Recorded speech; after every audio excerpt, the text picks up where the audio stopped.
L'interview Made in Monaco. Très très belle matinée sur Premium Radio. Bienvenue si vous avez l'instant de nous rejoindre. Et puis de nombreuses personnes découvrent encore Premium Radio et découvrent cette intervention de Franck Roca tous les mercredis. Bonjour Franck. Yes, bonjour à toi Raph et bonjour aux auditrices et auditeurs. Je suis ravi de vous retrouver encore en ce matin parce qu'on va parler d'un sujet qui m'intéresse énormément et qui, je pense, va vous plaire également. Exactement. Comment développer une image forte, comment s'affirmer dans une conversation, une réunion, tes trucs et astuces.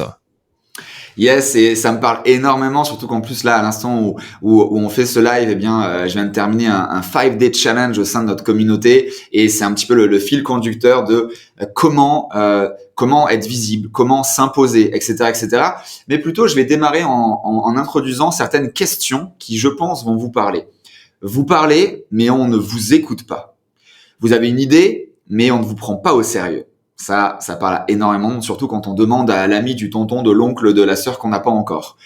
Vous accomplissez de belles choses, mais personne ne les estime à leur juste valeur. Vous avez la sensation d'être une plante verte et de ne pas vraiment exister. Toutes ces situations, sont agaçantes. Pire que ça, elles sont dévalorisantes. Et il est temps de changer ça. Comment ? On va le voir dans un instant. Ça nous parle, tout ça, je pense que ça parle à tout un chacun. Tous ceux qui sont dans le business ou qui vont y arriver ont toujours eu un père ou une mère ou un frère ou une sœur imaginaire qui dit non, c'est pas fait pour toi, ne le fais pas. Mais cette personne-là l'a jamais fait non plus. Mais c'est ça, et ça c'est pour moi quelque chose de même grave au final dans notre système où déjà, nous-mêmes, on a besoin de se rassurer avec des personnes qui vont nous valider ou nous invalider, sauf qu'on ne s'est même pas posé la première question de est-ce que cette personne est apte, est-ce qu'elle a déjà fait ce que je m'apprête à faire, etc., etc. Puisque, quasiment, j'ose le dire aujourd'hui, ça c'est aussi m'imposer, 100% des gens, vont vous retourner leur peur. Donc là, si on parle d'entrepreneuriat, si on parle d'idées innovantes, si on parle de prise de communication, prise de parole en public, etc., ces gens-là, ils ont peur de le faire. C'est pour ça qu'ils ne l'ont pas encore fait. Surtout qu'en plus, la prise de parole, pour revenir là-dessus, c'est la peur numéro 1 de tous les êtres humains dans le monde. Je ne sais pas si vous le saviez, maintenant vous le savez. Et c'est même pas la peur du requin ou quoi que ce soit. D'ailleurs, ils sont très gentils, nos animaux, on les voit derrière moi, les océans. Bref, fermeture de parenthèse. D'abord, il faut que, quoi qu'il se passe, et même si vous pensez que vous aimez pas ça, que vous avez une voix qui tremble ou quoi que ce soit, osez parler. Au plus vous allez parler, au plus vous allez prendre de la confiance. Il y a quelques semaines, j'ai fait un exercice, j'ai fait un live coaching avec mes clients sur la self-esteem, donc l'estime de soi, la confiance en soi, avec un exercice qui était assez intéressant, justement de se valoriser, de se dire je suis bon, je suis bon entrepreneur, je suis un bon papa, je suis une belle femme, je suis énergique, je suis excitant. Bref, tous ces superlatifs pour se valoriser, puisque aujourd'hui c'est vrai que nos amis, notre famille, dans la rue, notre boulot, c'est assez rare de se valoriser, de se faire valoriser parce que on est toujours dans une compétition, on n'a pas le temps, on a plein de peurs, le Covid, etc., etc. Et donc votre façon de parler a un impact sur la façon dont vous êtes perçu par les autres. Alors peut-être que vous n'avez pas une énergie hors du commun. Peut-être que votre voix est douce. Mais ça n'a aucune importance. C'est simplement ce que vous allez dégager par votre parler, tout simplement. Vous êtes qui vous êtes. Vous avez votre propre ADN. N'en sortez pas. Ne vivez pas dans l'ADN de quelqu'un d'autre. Votre ADN va apporter automatiquement quelque chose si, bien entendu, vous parlez à la bonne audience. Et quand je dis bonne audience, ça peut être ne serait-ce que votre femme ou votre mari, votre famille, vos salariés, votre boss, peu importe. C'est à vous de définir ça. Donc, à vous de travailler la profondeur et la portée de votre voix. Et souvent, moi, ce que je fais, alors je me suis fait coacher également pour être meilleur orateur sur scène notamment. Là, c'est un peu plus compliqué quand on est face à une caméra de bouger si vous n'allez plus me voir, etc. Mais sur scène, on va utiliser toute la scène. On va se grandir, on va se baisser, se mettre sur nos genoux, on va monter sur une chaise, on va aller à gauche, à droite, au milieu. On va envahir la scène pour déjà ne serait-ce que donner l'impression aux gens de « Ok, je ne peux pas perdre l'attention puisqu'il bouge, il est vivant ». Et pareil au niveau de la voix, on va pouvoir monter la voix. on va pouvoir chuchoter pour donner une information importante. On va pouvoir peut-être sur scène, en tout cas c'est ce que je fais à chaque fois, je m'oblige à connaître au minimum le prénom d'1 à 2 personnes. Pour qu'à un moment donné dans le public, enfin sur scène, je dise « Hey, Raphaël !» Et là, de suite, inconsciemment, ça recapte l'attention déjà de Raphaël, n'est-ce pas Raphaël? Même s'il est en train de jouer avec son téléphone ou peu importe, là je parle de l'audience. Et deuxièmement, les autres personnes disent « Oh, ça peut m'arriver à moi ». Et donc, ça recapte l'attention puisque le prénom de la personne est le mot-clé le plus puissant au monde pour recapter une attention. Bien sûr, travailler sur la clarté et l'élocution. Alors ça, je fais encore des erreurs. Souvent, quand je m'emballe, j'ai tellement de choses à vous dire que je vais parler vite. Mais pareil, je me suis largement amélioré. Si on regarde mes vidéos de 2014-2015, même moi, je ne peux plus m'entendre. C'est pas possible. Donc, on s'optimise et on s'améliore au fur et à mesure. Donc, surtout, agissez, osez, puisque vous aurez toujours une parole pour aider des gens. Créez du rythme et des modulations dans votre voix, comme je viens de le faire à l'instant. Ne jamais élever la voix à la fin de vos phrases. Ça donne l'impression que vous posez une question et donc ça vous fait manquer d'assurance. Par contre, bien sûr, vous pouvez accentuer pour parler d'un point important, comme par exemple dans un email où vous allez écrire quelque chose en gras, en bold. Une chose importante avant de te relaisser la parole également, Raph, c'est quelque chose que je pense je ne répéterai jamais assez à mes clients, c'est apprenez à dire non. Parce que apprendre à dire non, c'est avoir une image impactante. Puisque si on est toujours à dire amen à tout, oui à tout, eh bien les gens profitent également de nous et donc votre image en perd de sa puissance. Ce n'est pas évident parce que, eh bien, on a toujours peur de blesser. Mais au final, mieux vaut-il peut-être blesser la personne plutôt que nous-mêmes. Puisque on doit d'abord être extraordinaire en nous, sur nous, pour pouvoir accompagner, aider et impacter encore plus de vies. Et c'est d'autant plus difficile quand on vous fait culpabiliser. Alors là, pareil, on peut parler en connaissance de cause, souvent nos parents, notre éducation, la famille proche, etc., qui, même si ce n'est pas ce qu'ils veulent faire, mais ils n'ont pas travaillé sur eux-mêmes et ils vont toujours nous culpabiliser, notamment nos parents. Ah ben, t'aurais quand même pu venir nous voir.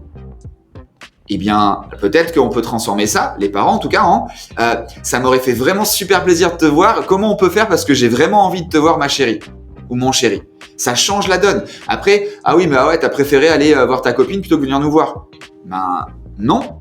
Si vous avez envie de me voir, déjà, 1, vous me le dites, 2, vous vous déplacez. Ce n'est pas que dans un sens et un seul. Donc, il y a plein de choses comme ça. On va pas rentrer là, c'est pas le débat d'aujourd'hui. Mais voilà, peut-être ça peut vous faire résonner. Et ça, bah pareil, il y a des solutions, il y a des coachs qui nous permettent justement déjà d'identifier ces challenges, ces problématiques qu'on a vécues dans notre vie. Et là, je sais de quoi je parle, puisque ma chérie a vécu eh bien ce genre d'éducation et c'est compliqué eh bien d'aller au-delà de ça. Il faut se faire accompagner. Donc justement, elle suit un programme avec une coach pour justement eh bien éradiquer ce phénomène-là. Encore une fois, c'est pas la faute des parents, c'est l'ancien temps, c'est l'éducation, c'est ne pas vouloir, etc., etc. Mais à partir du moment où nous on a décidé de modifier, on peut modifier ça.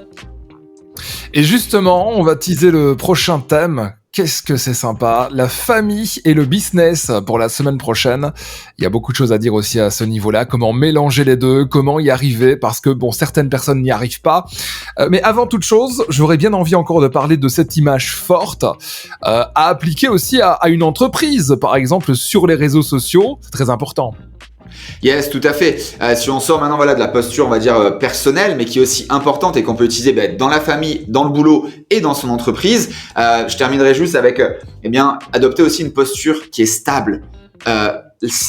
Ça n'a jamais, donc là je me baisse pour ceux qui juste nous écoutent, ou les bras croisés, ou avoir un petit dos, forcément ça n'emmène pas de confiance. Donc pensez à sortir les pecs, comme on dit, à ouvrir, à vous ouvrir, voilà. Même Raph le fait en temps réel, et du coup ça c'est vraiment super important pour plein de raisons, pour déjà apporter de la confiance aux gens avant même d'avoir ouvert la bouche. Apprenez aussi à garder votre sang-froid pendant les conflits. Et souvent, ça me passe souvent, c'est une règle d'or dans notre boîte. C'est on ne réagit jamais à un commentaire, à un email d'un client, d'une audience, quoi que ce soit, par émotion. Jamais. On prend le temps de l'appréhender et on répond quelques heures, voire le lendemain. Donc maintenant, par rapport à la boîte et l'image de marque, pour moi déjà, il faut oser être clivant. On ne pourra jamais plaire à tout le monde. À partir du moment où vous pensez que votre produit est fait pour tout le monde, vous avez déjà mis un pied dans la tombe. Ça, c'est réel, c'est pur et dur. Ça peut faire mal, ça peut peut-être être à l'encontre de beaucoup de choses qu'on vous a dit, que vous avez entendu, mais la clivance est une arme indestructible pour croître une société.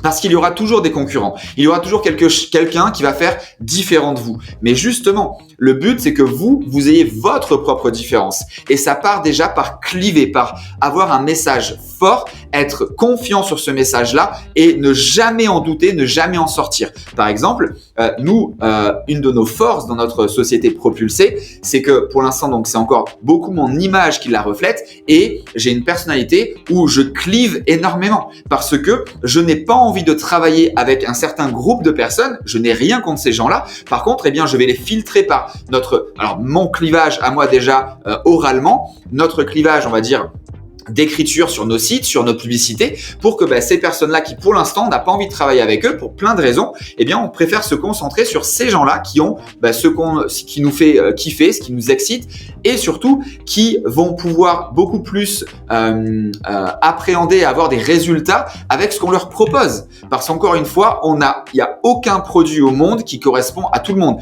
Même si vous prenez une énorme marque, donc moi je suis pro Apple avec l'iPhone, il y a des gens aujourd'hui qui ont d'autres marques, soit par question de budget, soit par question de ils n'aiment pas Apple pour telle et telle raison. Donc même une Apple qui est la société numéro 1 au monde, elle ne plaît pas à tout le monde. Donc vous ne pourrez jamais le faire et ce n'est pas vous dénigrer à faire ça. C'est justement vous conseiller d'oser avoir un message fort et impactant. Parce que oui, vous pouvez également changer des tournures de phrases. Alors là, on revient un peu sur le personnel, mais vous pouvez aussi le transformer sur le business. C'est ne dites pas « excusez-moi pour le retard », mais plutôt « merci pour votre patience ». Et ne serait-ce que ça, eh bien vous avez compris quelque chose qui va changer la donne. Ou alors, je pense que nous devrions peut-être, mais plutôt « il serait plus efficace de ». Et tout ça, si vous le mettez en place dans votre vie personnelle, dans votre boulot, dans votre entreprise, pour même la communication en interne, vous allez faire 10x, comme on vient de le dire, donc 10 fois plus de résultats, que ce soit monétaire ou même sur le côté humain et le plan humain.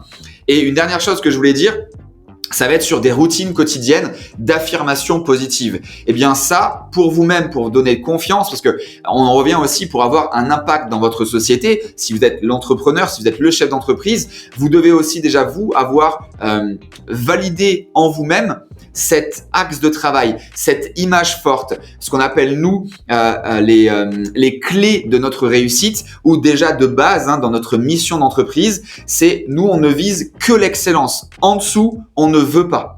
Donc on ne vise que l'excellence, comme quand on vous dit visez les étoiles, au pire vous atterrissez sur la lune, c'est un petit peu ça. Ça nous au petit-déj, on dit à notre société, voilà ce que les sociétés concurrentes de notre secteur font dans leur excellence, nous c'est ce qu'on va faire au petit-déj. Donc pour aller toujours plus loin, pour avoir cette différenciation et pour apporter encore mieux à notre client. Donc l'image également, ce que ça peut être, si on vous donne l'exemple, pour nos clients dans nos programmes d'excellence, justement, pour permettre à vous, entrepreneurs, coachs, de pouvoir vous vendre à votre juste valeur, de pouvoir travailler avec les clients que vous méritez, d'augmenter vos tarifs. Oui, vous en êtes capable.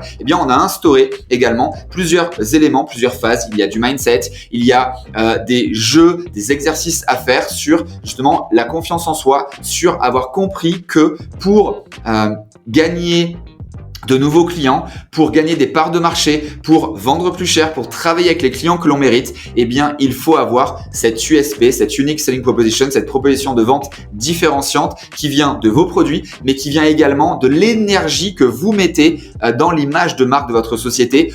Osez être différent, osez faire ce qui vous enchante, osez être qui vous êtes et arrêtez de vouloir vous inspirer et ou copier de la concurrence. Waouh, et c'est vrai que les grosses entreprises, souvent on retient la tête du dirigeant et on le connaît comme si finalement c'était notre frère ou notre mentor et lui ne le connaît pas bien sûr, mais c'est vrai qu'une image forte dans une entreprise, ça rend l'entreprise aussi très forte. Je pense qu'on peut reparler de ce thème encore durant les prochains podcasts parce que c'est vrai que c'est assez énorme. Yes, tout à fait. Et justement, je terminerai là-dessus parce que peut-être que là, ça vous a fait monter peut-être en émotion, etc. Et peut-être, mais Franck, là, c'est quand même assez peut-être dur ce que tu dis. Non, justement, vraiment. Mais peut-être qu'on a besoin de l'accepter. Et donc, je terminerai par ça. Soyez à l'écoute et respectez le temps de parole des autres. Arrêtez de les couper. Mais surtout, là, on parle de business. écoutez votre audience. Ça, je le dirai jamais assez. Je pense que pourquoi on a autant de réussite, pourquoi nos clients ont autant de réussite, c'est parce que justement, une énorme partie de notre temps, de toute notre équipe, on est 15 à 20 personnes, on est là pour écouter les gens. On leur pose des questions, on lit leur feedback, on met en place des éléments par rapport à leur feedback, parce que c'est bien d'écouter, d'entendre, c'est bien d'entendre, c'est encore mieux d'écouter et c'est encore mieux de mettre en place des choses. Par exemple, dans notre problème d'excellence, on a démarré à un niveau d'excellence qui était déjà très très haut, on a écouté nos clients pour leur donner encore plus de résultats, encore plus efficacement, encore plus rapidement. Et aujourd'hui, eh bien, tous les mois, tous les 3 mois, peu importe, on optimise encore cette excellence-là. Donc ça, c'est super important. Être à l'écoute de votre clientèle et surtout d'oser modifier des choses par rapport à leur feedback. Je ne dirai jamais assez et je terminerai là-dessus. Votre copywriter, donc le copywriter, c'est l'art d'écrire justement des messages clés, des messages impactants, des messages publicitaires. C'est personne au monde, hormis votre audience. Donc écoutez-la, faites-lui confiance et osez lui parler vrai. Et en parlant d'écouter, réécoutez ce podcast et tous les autres d'ailleurs sur notre site internet premiumradio.net. Semaine prochaine, on parle de famille, on parle de business, comment allier les deux. Franck, on te laisse une semaine pour préparer tous tes bullet points. Yes, et ce sujet, pareil, je le connais excessivement bien puisque dans ma société, j'ai des membres de ma famille et donc du coup, je vois tout à fait ce qu'on peut vous dire. C'est parti, à la semaine prochaine. Ciao, ciao. Ciao, ciao.